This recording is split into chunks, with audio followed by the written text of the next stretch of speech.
Honorable Member of Abau.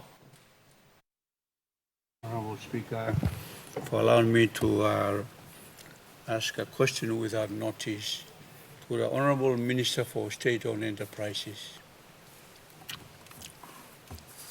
Yesterday, I asked a question regarding provision of electricity to the rural masses through the off-grid mechanism.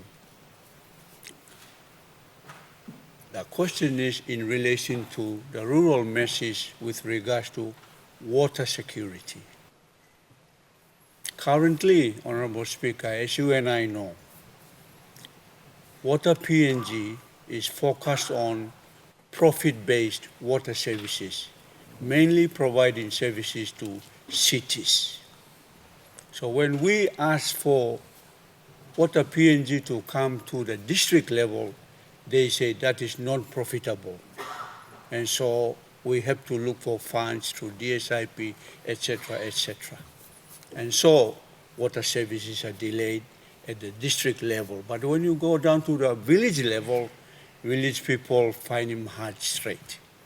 And given the climate changes and the recent dry spell, I think before Christmas, which affected New Guinea Islands, which affected the mainland, and people were really looking for sources of water, particularly our rural masses. And therefore, Mr. Speaker, I for one believe that as a nation, we have not yet organized ourselves well with regards to water security for our rural masses. And like many developments that have been taking place, we focus on the closest places, urban cities for water, power, communication, etc., because it's easy to do those things. One classic example, Mr. Speaker, is just not far from here, is a settlement called Gereka.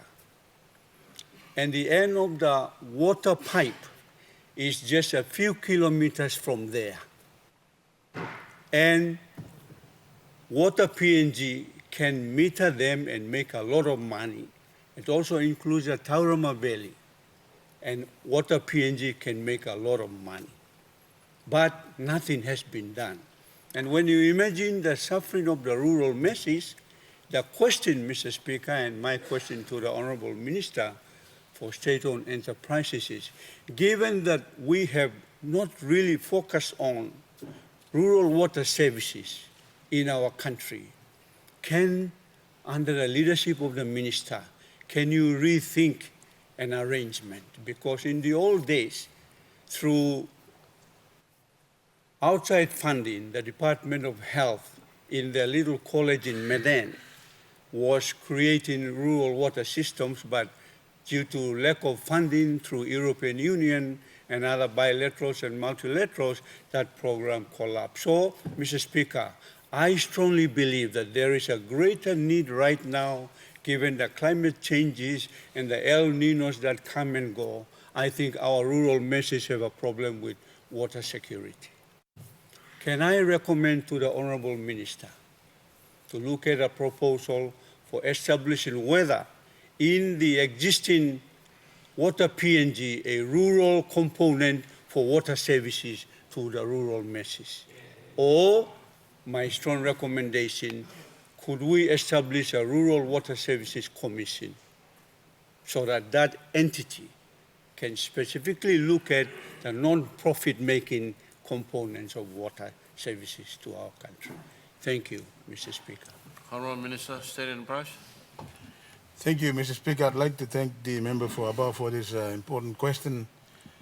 Mr. Speaker, the last, about 2 or 3 years ago, there was a program that was initiated by both the World Bank and partly by United Nations called the WAS program, where the idea in principle was to extend the provision of water supply from the main centers to the rural areas, or even from sources located within each affected village, to provide water to clean and safe drinking water to the affected community. So there was such a program, and also in the case of my electorate, we were also able to put aside some funds to qualify for this WAS program. So I am aware that there was a program. It is now up to all of us members to see whether, through the advice of the Department of National Planning, see whether that program is continuing. And if not, we can, as a government, ask the World Bank to help fund so we can provide a counterpart funding and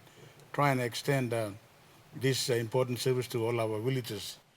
The main function, as we know, we look at the history of Water Board, was to provide water initially, and now it's now called Water PNG, initially to the rural, to the urban areas.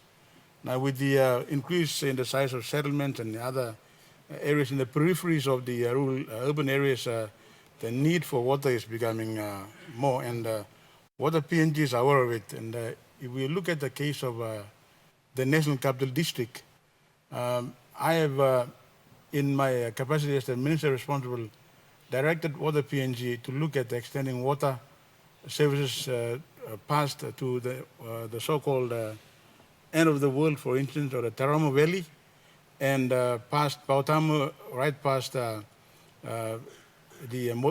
Motoke Island, and of course further down to where the office of the rural and local level government council chambers on the other side. And the idea is to push water all the way down. So there is an ongoing process, and technical studies are currently being done by Water PNG to extend water service along that route. And that is a growth corridor for the expanding city.